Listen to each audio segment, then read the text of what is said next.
وبركاته.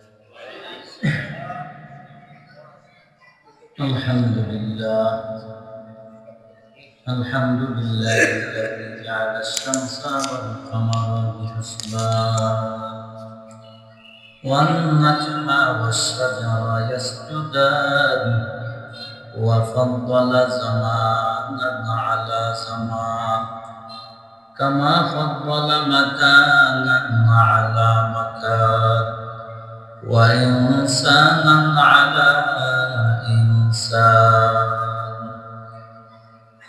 ونشهد أن لا إله إلا الله وحده لا شريك له لا ضد له ولا ند له ولا مثل له ونشهد أن سيدنا وسندنا وحبيبنا ومولانا محمدا عبد الله ورسوله أرسله الله تعالى بالحق بشيرا ونذيرا وداعيا إلى الله بإذنه وسراجا منيرا أما بعد فأعوذ بالله من الشيطان الرجيم بسم الله الرحمن الرحيم فمن الناس من يقول ربنا آتنا في الدنيا وما له في الآخرة من خلاق ومنهم من يقول ربنا آتنا في الدنيا حسنة وفي الآخرة حسنة وقنا عذاب النار وقال النبي صلى الله عليه وسلم أخلص دينك يكفك الأعمال القليل أو كما قال النبي عليه الصلاة والسلام সকলে শিকার উদ্দেশ্যে দুরূদ ইব্রাহিম পড়ে আল্লাহুম্মা সাল্লি আলা মুহাম্মাদ ওয়া আলা আলি মুহাম্মাদ কামা সাল্লাইতা আলা ইব্রাহিম ওয়া আলা আলি ইব্রাহিম ইন্নাকা হামিদুম মাজিদ اللهم بارك على محمد وعلى آل محمد كما باركت على إبراهيم وعلى آل إبراهيم إنك حميد مجيد بلغ العلا بكماله كشف الدجى بجماله حسنت جميع خصاله صلوا عليه وآله لا إله إلا الله لا إله إلا الله ألا يا ساكن القصر المعلى ستدفن عن قريب في التراب له ملك ينادي كل يوم لدود الموت والبنون الخراب لا إله إلا الله لا إله إلا الله لا إله إلا الله محمد رسول الله صلى الله عليه وسلم سبحانك لا علم لنا إلا ما علمتنا إنك أنت العليم الحكيم رب اشرح لي صدري ويسر لي أمري واحلل عقدة من لساني يفقه قولي رب زدني علما رب زدني علما رب يسر ولا تعسر وتمم علينا بالخير مقبول تو ہے شاخ ہے قابل تو بہت ہے मकबूल तू है, साज है, काबिल तू बहुत है, आईना के मानंदे तू नहीं, दिल तू बहुत है, आईना के मानंदे तू नहीं, दिल तू बहुत है। तौफीक से होती है ये नेमत की खजीना, हर मर्द की ताकत किया वो है निशाना। ऐ बंदा खुदा चाहूंगा उनकी मुलाकात, जल्दी से अबुल के सुना हजरत की नसीहत। ये दुनिया बेचे बोले भाई शुধু আশার খেলা ঘর, চোখ বুঝিলে দেখবি রে মনকে আপন, মুখে বাপর কোথা থেকে আগমন কোথা যেতে হবে রে, কে আনিল কি কারণে জানা নাই ভবেতে। মরণ থেকে যতই পালাও, মরণ তোমায় লইবে গিরি, যদিও সুদূর আকাশ পড়ে লুকাও সেটাই লাগিয়ে শিবি। আইনামা তাকুনু ইউদরিকুমুল মাউতু ওয়ালাউ কুনতুম ফি বুরুজিন মুশাইয়াদা। আলহামদুলিল্লাহ, নিহায়াত কাবিল ইহতিরাম এলাকার সর্বস্তরের ধর্মপ্রাণ মুসলমানদের সহযোগিতায় সবেদ আলী ব্যাপারী নুরানি হাফিজিয়া মাদ্রাসা কর্তৃক আয়োজিত বরকতি রহমতি মাহফিল অত্যন্ত শ্রদ্ধে ভাজন সদরে মুহতারাম হযরত উলামা ইকরাম মুরব্বিয়ান আওয়াম পরিজার টুকরা সমাবেশ যুবক বন্ধুগণ, স্নেহের ছোট ভাই পর্দার অন্তরালে অবস্থানরত শ্রদ্ধেয় সম্মানিত মাওলানা, আল্লাহ পাক রব্বুল আলামিনের দরবারে লাখ কোটি শুকর যে আল্লাহ পাক মায়া মহাব্বত করে দয়া করে ভালোবেসে আমাদের সকলকে আমলওয়ালা পরিবেশে কোরআন ও হাদিসের কিছু আলোচনা শোনার জন্য বলার জন্য তৌফিক প্রদান করছেন। নিয়ামতের শুকর আদায় করে আল্লাহকে নবীকে খুশি করার নিয়তে সকলেই মহাব্বতে পড়ি আলহামদুলিল্লাহ। লক্ষ কোটি কোটি দরুদ সালাম বিশ্ব মানবতার কান্ডারি শফিউল মুসলিমিন খাতামুন নবিয়্যিন ইমামুল মুরসালিন সাইয়্যিদুল মুরসালিন সাইয়্যিদুস সালালাইন হাবিবি কিবরিয়া আশরাফুল আম্বিয়া আকে নামদার তাজদার মদিনা শফিঈ আযম রহমতে আলম রাসূল আকরাম নবিয়্যুল আরব ওয়াল আজম মদিনাতুর রাসূল পয়গম্বর আরবি সাল্লাল্লাহু আলাইহি ওয়াসাল্লাম জায়াতে কারিমা তিলাওয়াত করলাম এবং হাদিস দুটিকে সামনে রেখে কিছুক্ষণ সময় কথা বলার চেষ্টা করব ইনশাআল্লাহ। আল্লাহ পাক আমাকে মনোযোগ দিয়ে বোঝার উদ্দেশ্যে বলার, আপনাদেরকে মনোযোগ দিয়ে বোঝার উদ্দেশ্যে শ্রবণ করার তৌফিক দান করেন। মহাব্বতে বলি আমিন। এই আমি খুতবা পড়ার সময় সাউন্ডের ব্যাপারে কিছু কইছিলাম, বাড়াইছেন কমানোর এই বাক্সগুলি শয়তানের বাক্সগুলি এগুলি কমান, এগুলি কমায় মাইকের আবার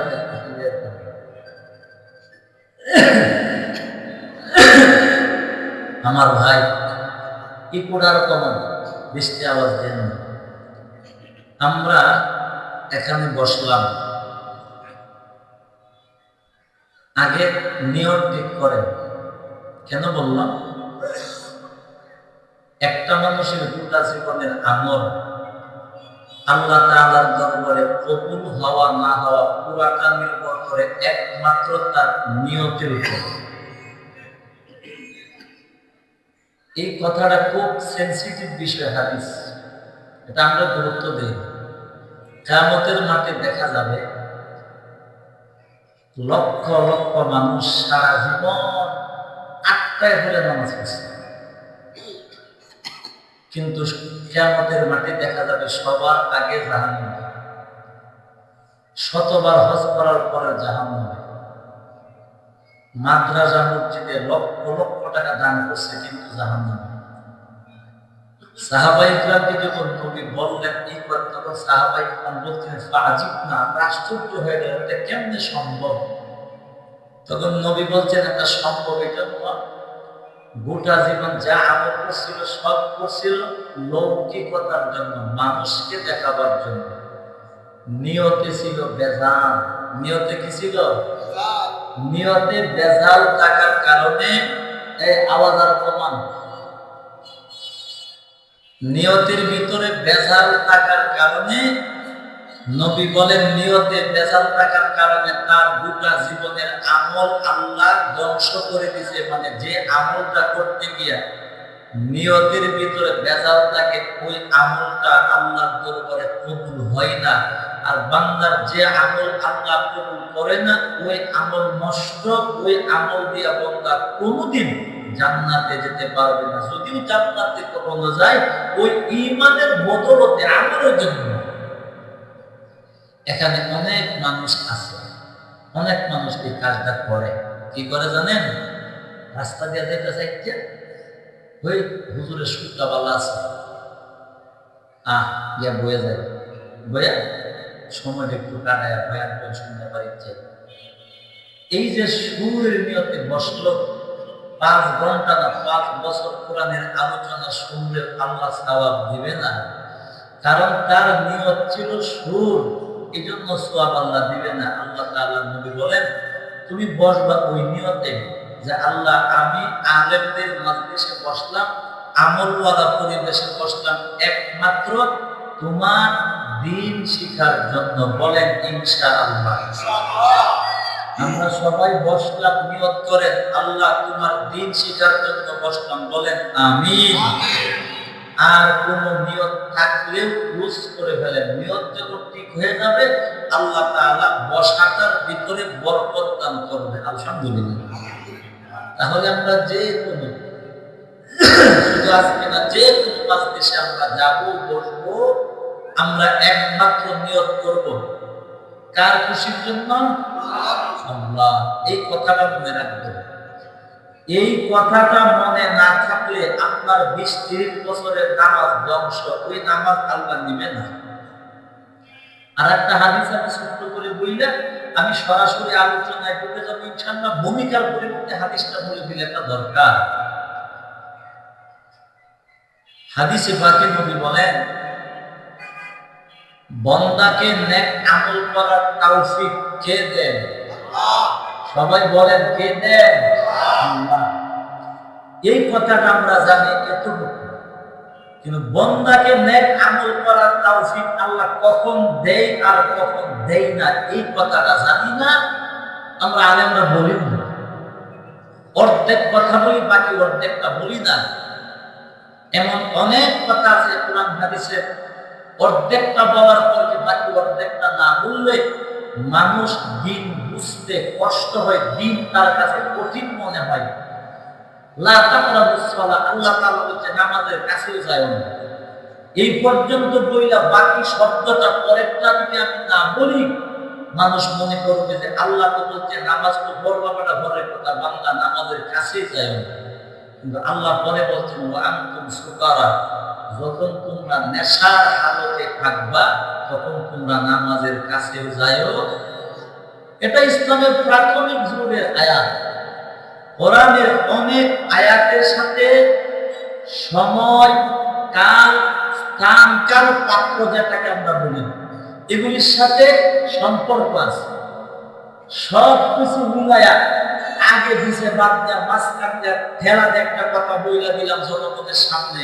আমি বক্তা মানুষ, কিয়ামতের মাঠে আল্লাহ ফেরেশতারা মানে হারাইতে হারাইতে রক্ত বের করবো, জিব্রা কাটতে জাহান্নাম। এজন্য বক্তার সতর্ক হওয়ার দরকার আছে না নাই?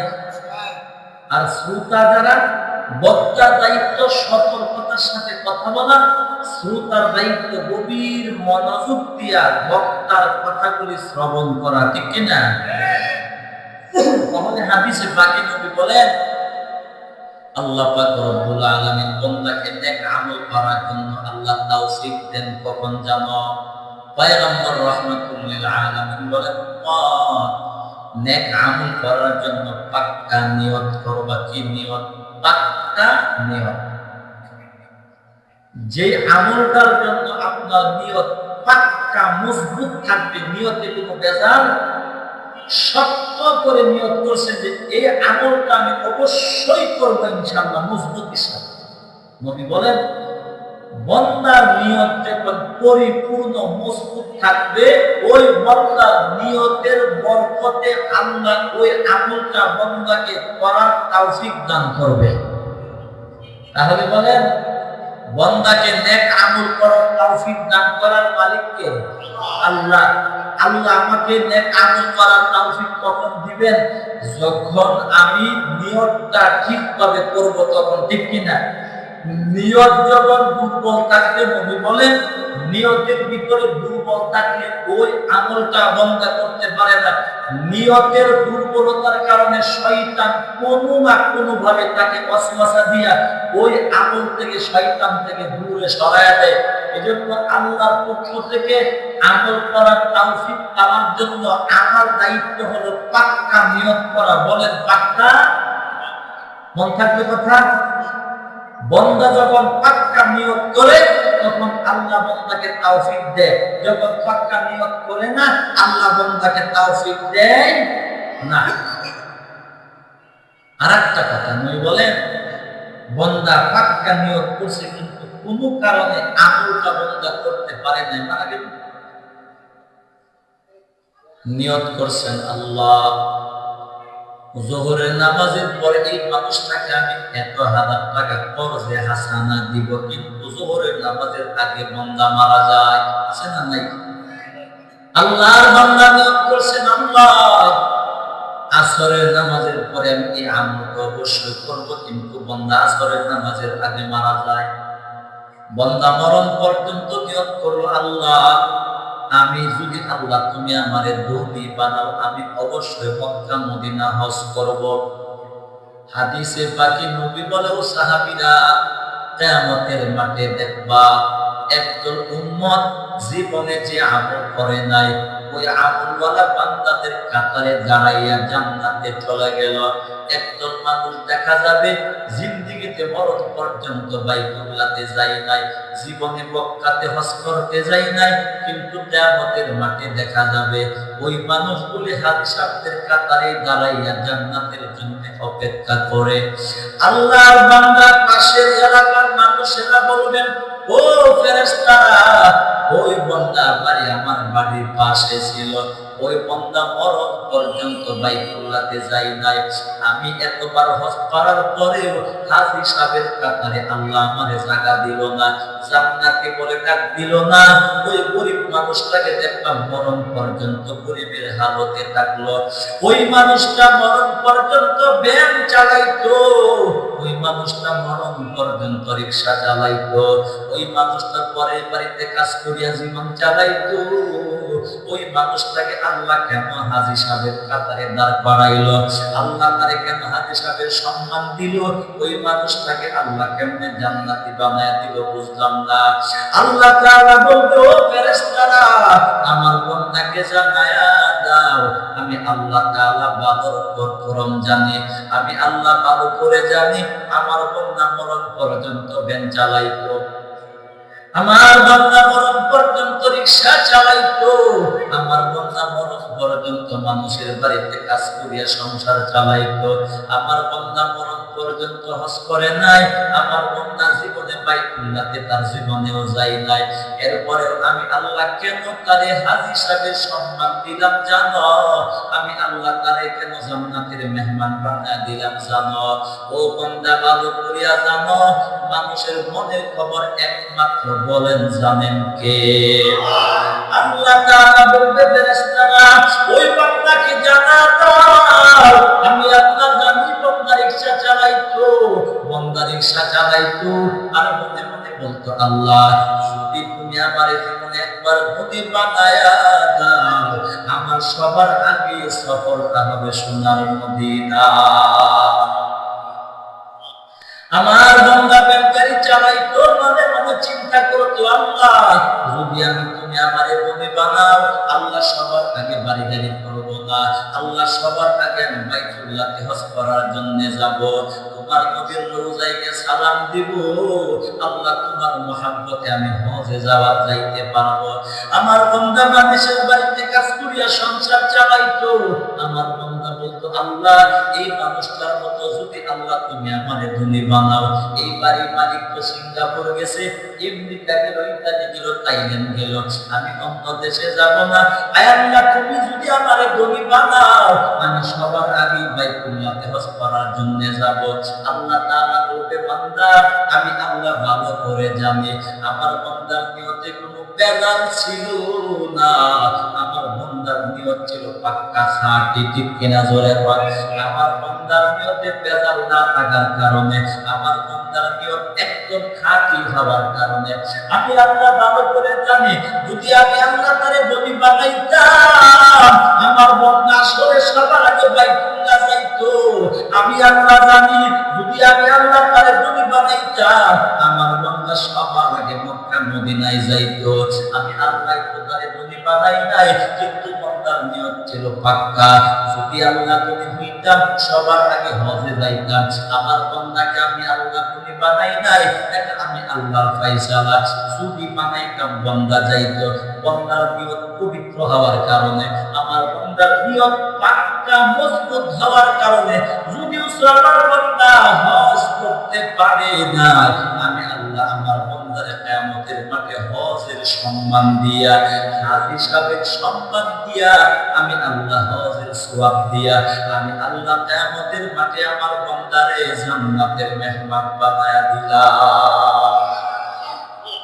শুকরে নিয়ামত শুকর করনা आदते मोमिन है, शुक्र नियामत शुक्र करना आदते शैतान है। शुक्र नियामत नमाज पढ़ना आदते मोमिन है, कुफ्र नियामत नमाज चुरना आदते बेईमान है। या गफ्फार ज़ुनूब इग़फिर ज़ुनूबना, या सत्तार استر عيوبنا اغفر ذنوبنا إلى يوم القيامة الصغرى، استر عيوبنا إلى يوم القيامة الكبرى। জোরে জোরে মহব্বতে বলেন আমিন। তাহলে নিয়ত পাক্কা থাকলে, এই হাদিস দ্বারা কি বুঝলেন? বন্দা কোন আমলের ব্যাপারে পাক্কা নিয়ত করার পরে যদি বন্দা ওই আমলটা করতে না পারে, অন্য কোনো কারণে, ইসলামী কোনো কারণে বা তার ওযুরের কারণে, নবী বলেন ওই নিয়তের বরকতে ওই আমলের সওয়াব আল্লাহ দিবে, ওই আমলের সম্মান দিয়া কিয়ামতের মাঠে আল্লাহ তারে জান্নাতি বানায় দিবে।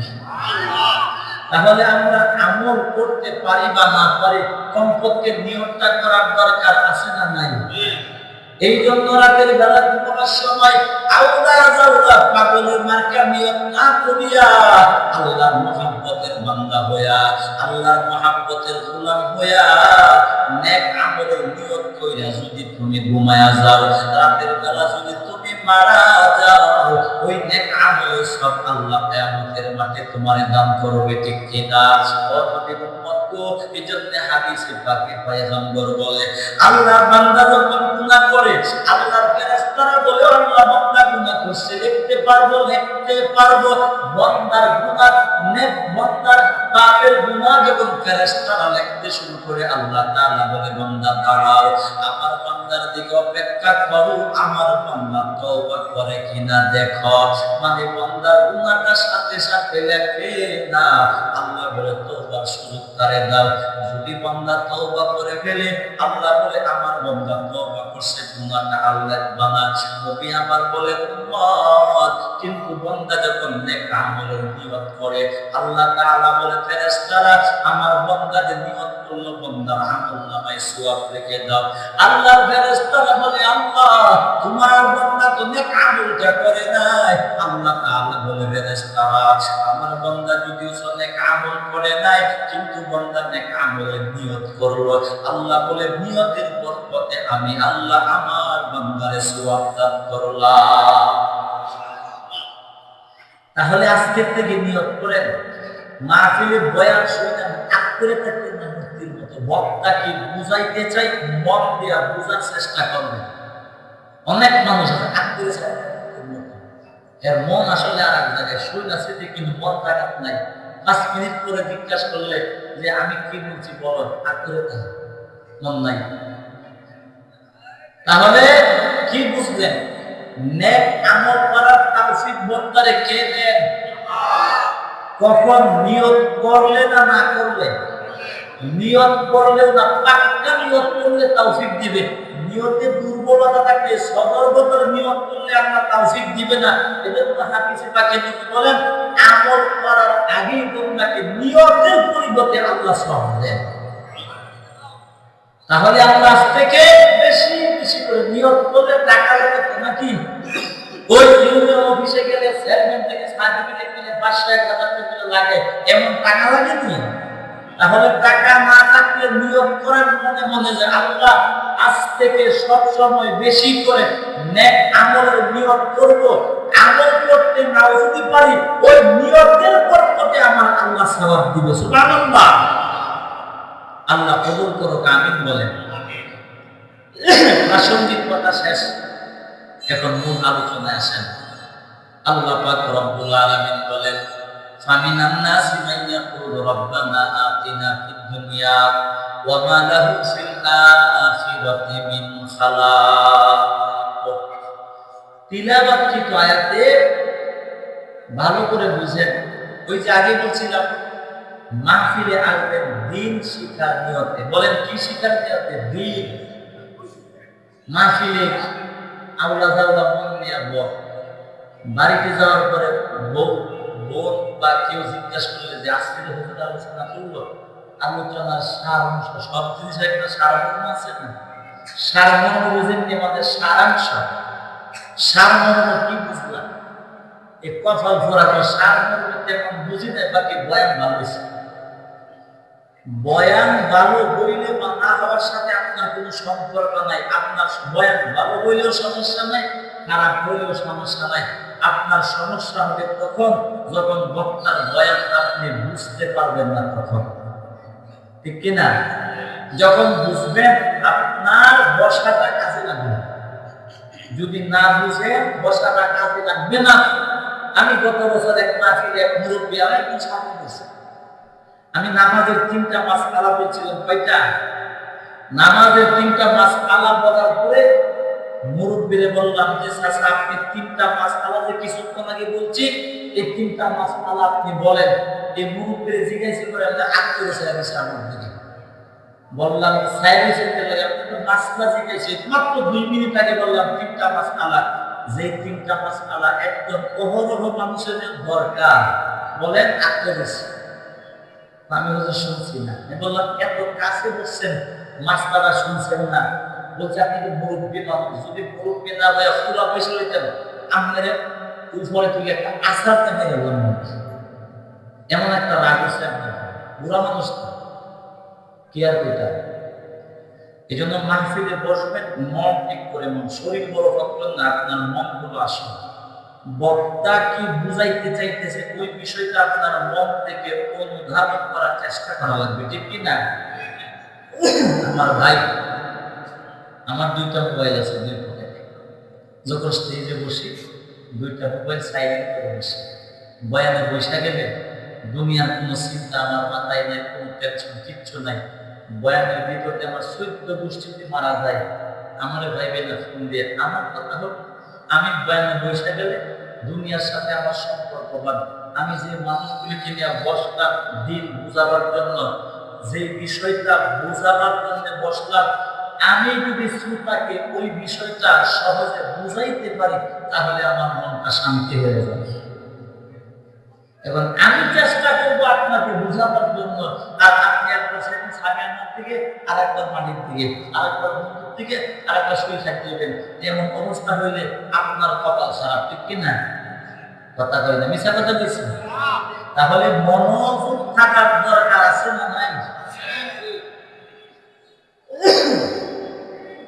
قال الله تعالى في القرآن المجيد فمن الناس من يقول ربنا آتنا في الدنيا وما له في الآخرة من خلاق আল্লাহ পাক রব্বুল আলামিন পয়গম্বর রাহমাতুল লিল আলামিন কে নবী আমার বলে, পয়গম্বর এই দুনিয়াতে কিছু মানুষ আছে যারা হজ করে একমাত্র দুনিয়ার নাম দাম কামাবার জন্য।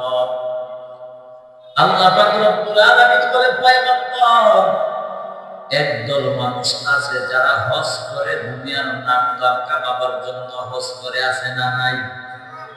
আল্লাহ তাআলা বলেন, নবী আমার, যেই মানুষগুলি দুনিয়ার নাম দাম কামাবার জন্য হজ করে, ওই মানুষগুলি বাইতুল্লাহতে গিয়া আমি আল্লাহ তাআলার কাছে শুধু দুনিয়া চাই। আল্লাহ বলে তাদেরকে পরকালে কিছু দেওয়া হবে না। আল্লাহ পাক রব্বুল আলামিন বলে পয়গম্বর, আরেকদল মানুষ আছে, ওই মানুষগুলি বাইতুল্লাহতে হজ করার জন্য যায় একমাত্র আমি আল্লাহকে পাওয়ার জন্য, নিজেকে জান্নাতি বানাবার জন্য, নিজেকে জাহান্নাম থেকে মুক্তিওয়ালা বান্দা বানাবার জন্য। মানে তাহলে সহজে বুঝেন, হাজী সাহেবের দল হলো দুই দল।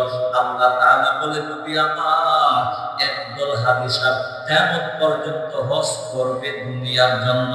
আল্লাহ বলে, আরেকদল হাজী সাহেব কিয়ামত পর্যন্ত হজ করবে আমি আল্লাহর জন্য। ঠিক কিনা? তাহলে হাজী সাহেবের দল পাইলাম কয় দল? এইটা কোরআনের কথা, মরণ পর্যন্ত মনে রাখবেন। কারণ এই কথাটা যদি মনে না রাখেন, শয়তান ওয়াসওয়াসা দিয়া আপনাকে দুনিয়ার জন্য হজ করাবে। যদি দুনিয়ার নাম দাম কামাবার জন্য হজ করেন, আপনাকে আল্লাহর কাছে কিছুই পাবেন না। এই জন্য মনে রাখলে মনটাকে বুঝাইতে পারবেন না, আমি দুনিয়ার নাম দাম কামাবার জন্য হজ করব না, আমি হজ করব একমাত্র, জুড়ে বলেন কার জন্য? আল্লাহ বলে, নবী, একদল মানুষ হজ করে দুনিয়ার নাম দাম কামাবার জন্য। আল্লাহ বলেন, যারা দুনিয়ার নাম দাম কামাবার জন্য হজ করে, তারা বাইতুল্লাহতে গিয়া দুনিয়া চা, শুধু কি চা? কারণ হে হজ গেছে মূলত দুনিয়ার জন্য। কিসের জন্য? বাইতুল্লাহতে গিয়া আল্লাহ রব্বানা আতিনা ফিদ দুনিয়া, আয় আল্লাহ তুমি আমারে দুনিয়া দাও, গার্মেন্টসের মালিক বানায় দাও, 10 লক্ষ টাকার মালিক বানায় দাও, 1,000 বিঘা জমির মালিক আমারে বানায় দাও, গার্মেন্টস ফ্যাক্টরির মালিক বানায় দাও। মানে দুনিয়া চাইতে চাইতে দুনিয়ার কুত্তা হয়ে যায়। আল্লাহ বলে, যেহেতু বান্দাটা দুনিয়ার জন্য হজে গেল, আমি আল্লাহর কাছে চাইছি দুনিয়া। আল্লাহ বলে, নবী, তাদের জন্য পরকালে জান্নাতের কোনো অংশ নাই। তাহলে দুনিয়ার জন্য যারা হজ করে, এদের ব্যাপারে আমাদের কোনো আলোচনা নাই। আমাদের আলোচনা হবে যারা হজ করে কার জন্য। আল্লাহ তাআলা বলে, নবী আমার, একদল মানুষ হজ করে দুনিয়ার জন্য, আর একদল মানুষ হজ করে আমি আল্লাহর জন্য। আল্লাহ তাআলা বলে, নবী, আমি আল্লাহর জন্য যারা হজ করতে পারে, ওই মানুষগুলি বাইতুল্লাহতে গিয়া আমি আল্লাহর কাছে শুধু দুনিয়া চাইতো না। আল্লাহ বলে, নবী আমার, ওই মানুষগুলি বাইতুল্লাহতে গিয়া আমি আল্লাহর কাছে 3টা জিনিস চাইতো। জোরে বলেন কয়টা? এই 3টা জিনিস আমরা সংক্ষেপে আলোচনা শুনবো। ওই 3টা জিনিস যদি জীবনে বন্ধু বানাইতে পারো, এই 3টা জিনিস যদি আমি আল্লাহর কাছ থেকে পাইতে পারি, তাহলে আমার দুনিয়ার জীবনটা সফল। অন্ধকার কবরে যাইতে দেরি হবে, আমার কবর জান্নাতের বাগান হইতে দেরি হবে না। তাহলে আল্লাহ বলে, নবী, আমি আল্লাহর মহাব্বতে, আমি আল্লাহর জন্য যারা হজ করে, তারা বাইতুল্লাহতে গিয়া শুধু দুনিয়া চাই না। আল্লাহ বলেন, বরং তারা বাইতুল্লাহতে গিয়ে আমি আল্লাহর দরবারে 3টা জিনিস চাইতো। বলেন কয়টা? 3টা। দুনিয়ার জন্য হজ করতো কারা? দুনিয়ার জন্য হজ করতো নবীর যুগের মুনাফিকরা। কিয়ামত পর্যন্ত দুনিয়ার নাম দাম কামাবার জন্য যারা হজ করবে, এদের হাসর হবে মুনাফিকদের সঙ্গে। আর আল্লাহর জন্য হজ করতো কারা? আল্লাহর জন্য হজ করতো আমার নবীর সাহাবায়ে কেরাম। জুড়ে বলেন সুবহানাল্লাহ। সাহাবায়ে কেরাম আল্লাহর জন্য হজ করতো, সাহাবায়ে কেরাম আল্লাহর জন্য বাইতুল্লাহতে যাইতো, সাহাবায়ে কেরাম নবীর মহব্বতে বাইতুল্লাহতে যাইতো, মাকামে ইব্রাহিমের মহব্বতে বাইতুল্লাহতে যাইতো, নিজেকে জান্নাতি